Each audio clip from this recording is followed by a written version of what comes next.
Welcome to 30 Minutes of Faith. We're here today with Ramona Goodge, who is a ministerial student for the Center for Spiritual Awareness and one who serves in the interfaith community. Welcome. Thank you, John. Nice to have you here. Thanks. Can we start, please, with background on where you were born and raised and grew up and those kinds of things? Certainly. I'm proud to say that I'm a Buckeye from Ohio, and I grew up in a very small farming community, so I feel pretty comfortable right here in the Central Valley.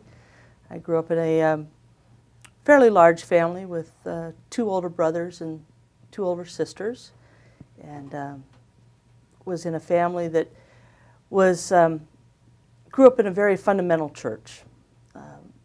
Congregationalists, you know, I always teased my mother that we came from the lineage of Puritans, you know, the straight back pews and going to church all day Sunday, and almost it felt like every day throughout the week. So faith has always been a big part of my family, and going to church has always been a big part of the family. So it still is a big part of my entire family. Are your parents still living? No, both of my parents are gone, and just recently I lost my mother in the last year. And the church and that whole community, the communal aspect was a big support for my mother during her final couple of weeks and months and throughout her illness. And her faith was a big part of her as she went through her illness. And so I just see that as just being such a strong part of our being. Did you have a happy childhood? Oh, I did. I did. You know, growing up in the country, I can't see any other way of growing up. You know, I had a great childhood. You know, I had my own horse, I had my own dog. You know, growing up on a farm, I think, is a great way to grow up. You have responsibilities, it's hard work, but it's great fun too. I was born in a town with 219 people, and I thought the whole world evolved around it. And after my father died, we moved to the city, 4,000 people. That was real exciting. Are your brothers still an active part in your life? They are. I have to go back to what you said. I graduated, my graduating class was 88 students. And now I talk to these people, that they have graduating classes of 400, and I'm thinking that was more than we had in our entire school system. Yes, my brothers are still very much a part of my sisters as well, and my nieces and nephews. And as a matter of fact, I have 18 great nieces and nephews, and I keep telling them I'm too young to be a great aunt. I just refuse that, yeah. I won't ask you to sing it, but could you still sing your school song? No. But it goes to Old Wisconsin. Oh. I know that's the music that goes behind it. How important is family to you personally? Family is very important. I think that family, even though my family is all still back in Ohio, a couple of the nieces and nephews have moved away from the home area, we're still a very close-knit family, and we stay in contact with one another. And I think that family, that's your support system that you go back to when everything else kind of starts to crumble away. Thank goodness for email and digital. And Facebook. And Facebook. Yeah, the nieces and nephews have taken me clawing to Facebook. I didn't want to get on it, But the nieces and nephews were like, if you want to see pictures of the great nieces and nephews, you got to join up with Facebook. What brought you to Sacramento? Well, I came to California after I graduated from college because of college friends, to see the Great West, And then eventually I just kept moving north, and it was work that brought me to Sacramento. I work for a company that does travel, and I take older clients out on trips, to tours, to Western National Parks. My specialty is Western National Parks and agriculture. So I teach natural history and agriculture all over the western United States. And so it was through that work that brought me to Sacramento. Until I went to boot camp, I had never been out of the Rocky Mountain area other than a vacation or two at the ocean. But I had no idea what the Midwest was, or the East, or the Eastern Seaboard. And we have a great variety in America. And that is true with religions, is it not? Absolutely. When I was in college, I went to college to be a teacher. And it was my intention at the time, I went to school to be an English teacher, and it was my intention at the time to follow up with a master's degree in comparative religion, because I was so fascinated in my studies in English. I was so fascinated with looking at how there were similar creation stories. And I was just looking at the similarities in the creation stories that followed through literature. And I thought, if we could have all those same creation stories in all these different cultures, because my minor was in social geography, and I looked at those threads, and I thought, I need to get a master's in comparative religion. And so it's taken me, well, we won't say how many years, but a lot of years, over 30 years, to now where I'm starting to get my master's now in ministerial. I'm going to ministerial school now, and I'm getting my master's degree through the religious science, which allows me to study all those different faiths. And to look at these, and being involved in the interfaith community allows me to go back to what I was originally interested in, is all that common thread that runs through all the faiths. And I'm just fascinated by that. How did you come specifically to the Interfaith Council, interfaith gatherings and setups?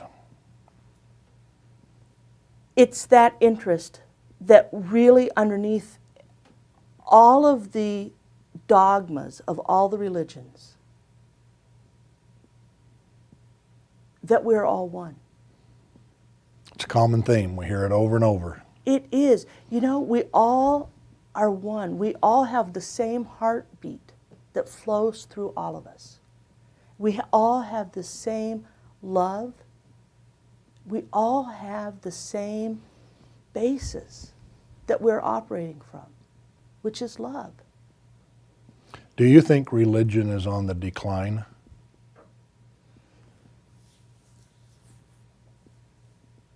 I don't think that religion is on the decline. I think that the way that religion looks is that religion looks much different. We've talked before that, for instance, in college, in the 60s, the big theme was God is dead.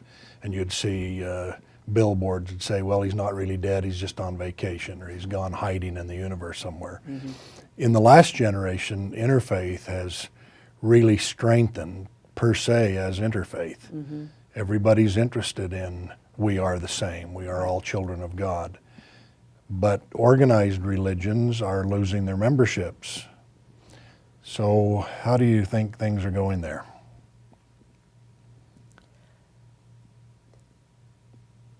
I think that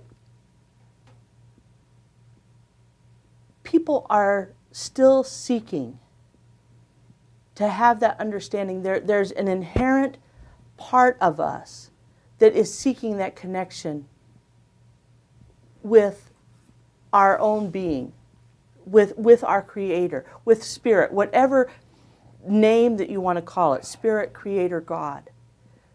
So that is very much alive within us. I think religion is looking much different. I think that we're finding religion as an organized being, as that organized church, it's looking much different. I think that we're finding people seeking to understand their connection with Spirit in coffee shops, in homes, in one-to-one gatherings. So I think that it's very much alive, that the seeking to understand is very much alive. And even churches are looking much different. You know, how church looked, 50, 40 years ago when I went to church, it looks much different today than what it looked like. Bible studies are happening at 10 o'clock in the morning. They're happening at 7 o'clock in the morning. They don't happen at Tuesday night at 8 o'clock. Now, they might still be happening in that time, but they're happening at different hours because we're all working at different hours. And the churches that are evolving and working and doing things differently are the ones that are growing. The ones that are staying to the old and staid ways are the ones that are having decreased membership. Then is spirituality increasing?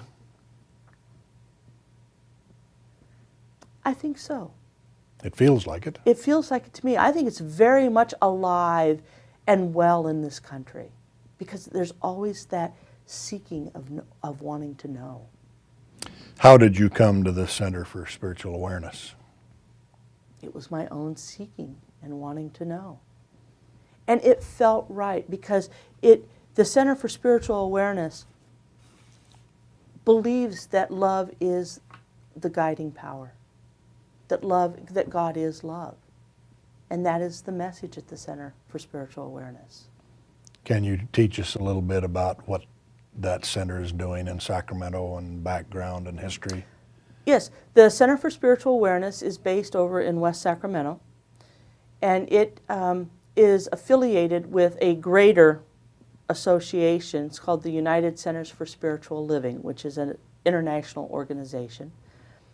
The Center for Spiritual Awareness is very much involved with the homeless programs, especially in West Sacramento, and also with children. That are their two main focuses, and working with the teenagers over there and young children.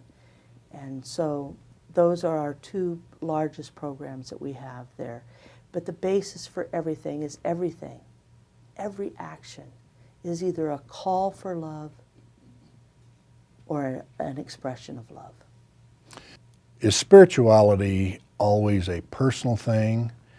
Can it be tag teamed? Is it in the family, in the workplace?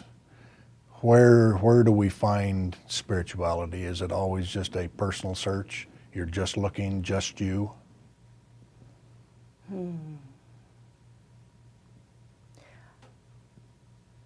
I believe that spirituality is a personal thing.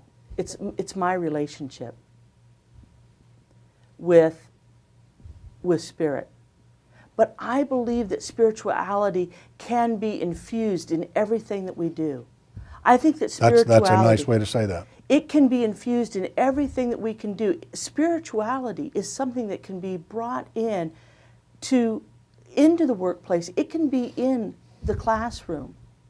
Because spirituality can be brought in to, for example, as I work with people, I bring in readings from John Muir, or I bring in readings bring in poetry that touches that place within us, that makes us appreciate beauty, makes us appreciate joy, makes us go just a little bit deeper into our heart and drop that 18 inches from our head into our heart. And when we do that, then we drop into our place where we are in alignment with Spirit. Do you talk religion and or spirituality in your travel business? I do not talk about religion. I avoid 3 topics: religion, politics, and sex. But I will talk about touching that place within my heart where I know that I am one with something greater than myself. And people resonate with that. People will respond when I talk about looking at the beauty of creation and knowing that there is something greater. When I talk about that, I look at the magnificence of the mountains, or I look at the beauty of a tree and how magnificent it is, how a tree functions, how a tree works.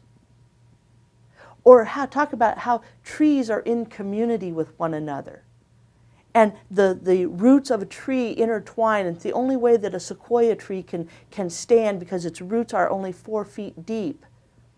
Yet this tree is 250 feet tall, that it has to intertwine its roots with the other trees around it. And so that tree stands in community and works in community with the other trees because it is intertwined and enmeshed with one another, and it depends on the other trees.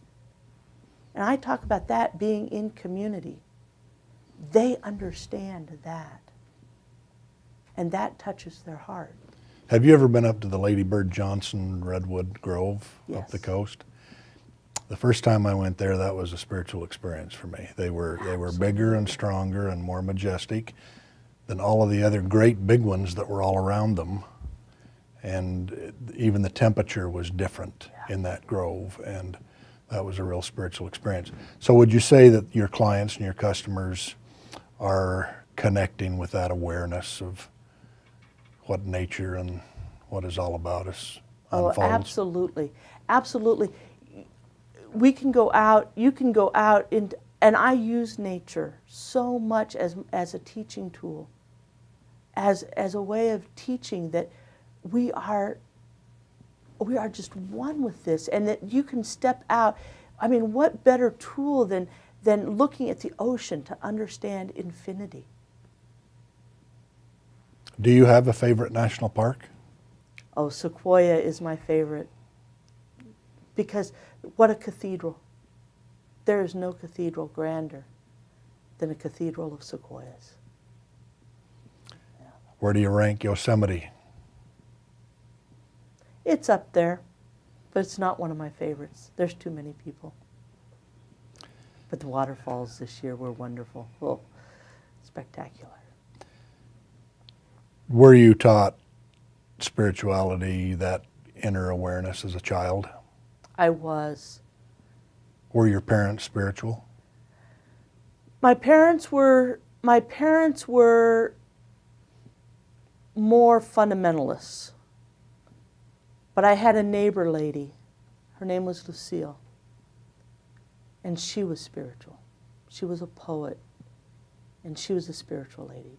She was the one who would wander around outside in her bare feet and pick up rocks and leaves. And she was the one who really taught me to just be out and appreciate all of God's creation. Now that seeking can come in a lot of different ways. Some people will read the Bible or some other holy writ. Mm-hmm. Some people love the music. The music is a universal language that will touch the soul. Some pray, some meditate. Mm-hmm. Is there a part of that in spirituality that you find you're passionate about or that you really enjoy? For me,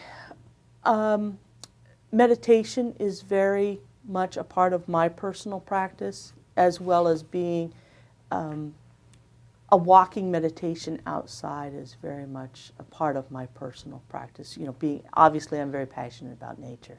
So that for me is a very nurturing to my soul.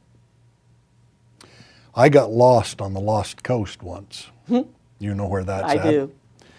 And it was getting dark, and there were others with us, but we were turned around other than we knew the ocean was there, and the ocean wasn't there.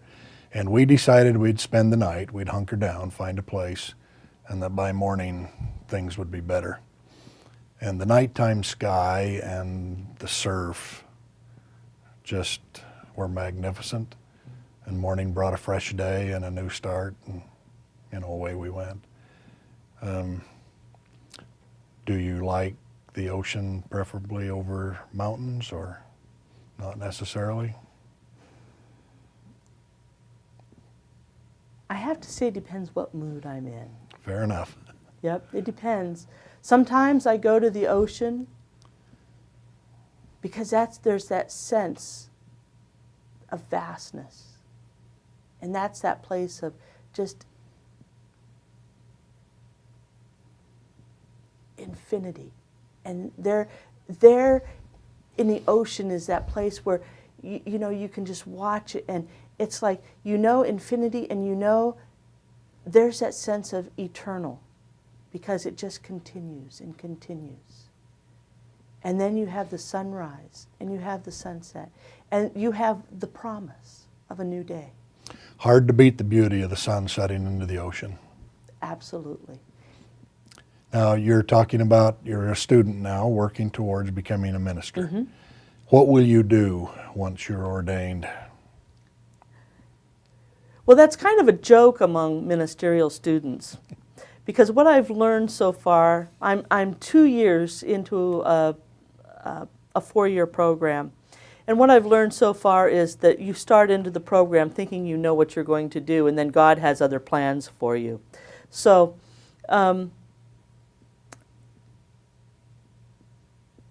it is my intention at the moment to work with elders.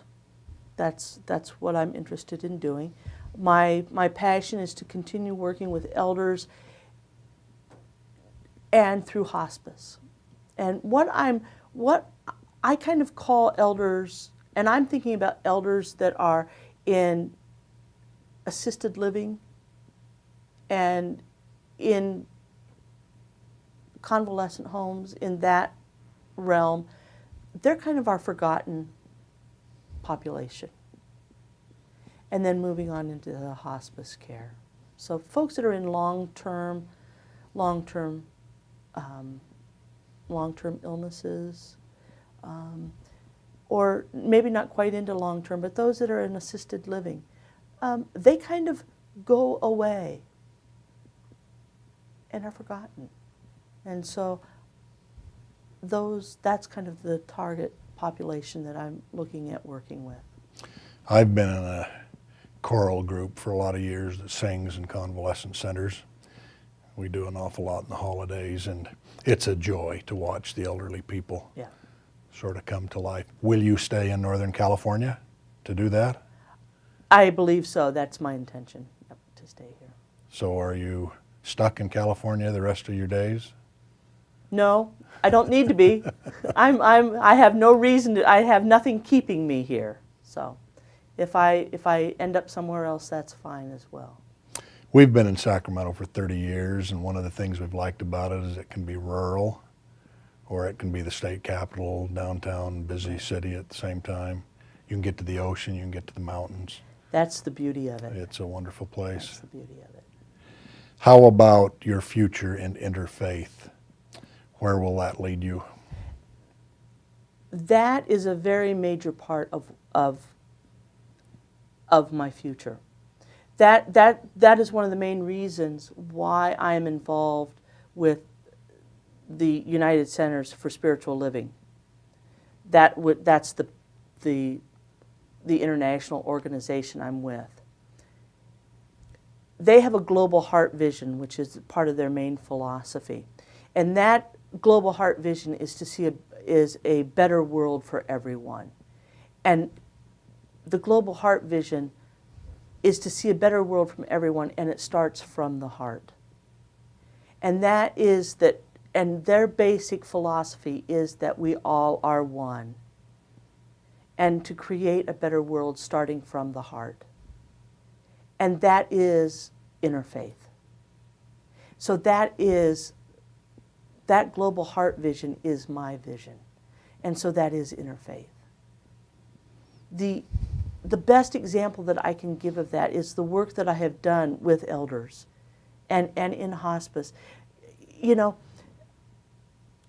the best example I can give is that I was at the bedside of a man who was dying, and he was Lutheran, and his wife was a beautiful Japanese lady who was Buddhist. And they, as he was dying, his children were Lutheran, and her children were Buddhist. And the children were having problems with the two religions. And I was able to go in there and facilitate and answer the questions for both of those families. And that was the beauty of going in there with an open heart and from a basis of the interfaith to bring those two families together who at that very moment were not looking at their father, but were looking at the two religions. They were worried about where he was going to go because, there was all this conflict up. And I was able to take that conflict and help that conflict dissolve and get them back to love. That's the beauty of interfaith. What do you think we should be doing in Sacramento specifically as an interfaith group?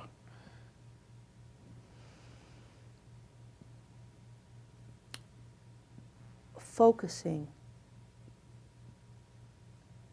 on this idea of going from love and going from the heart and going from oneness. If you could wave a magic wand in your life, what would you like to see go away? Borders and labels. Labels. We spend a lot of time labeling people and then have to work twice as hard to tear the label off. Mm-hmm. We're anxious to help do that, and I think those that are sincere in the interfaith work don't want to see that you are, I am, they are. We just all want to be children of God. Mm-hmm. Well, thank you for being with us. Thank you. It's been a delight to visit with you, and wish you well in your travels and in your continuing studies to become a minister. Thank you. Okay, thanks so much. Thank you, John.